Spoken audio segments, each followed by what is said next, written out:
bañ ak lamb nangu une forte délégation ñëw Bouba Diakhao écurie Samba Diaw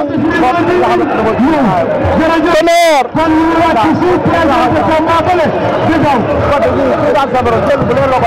waaye chaque grand indi ñëw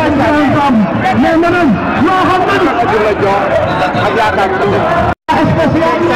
ayca ñaari xale yaa ngi ci géew bi arbitre di waaj a soufflé Bouba Diakhao aj na loxo yi ca kaw yëkkat na dirbam ba ne jeex na Bouba Diakhao tey nag dafa war a ci lambi Ndiamé ak Samba Diaw fii ci Bodoram Ndioma kaddu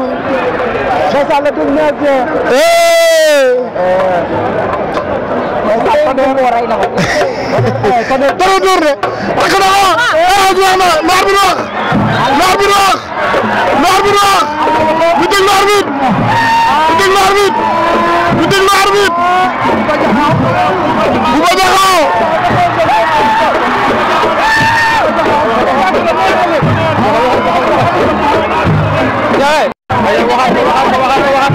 Bouba Diakhao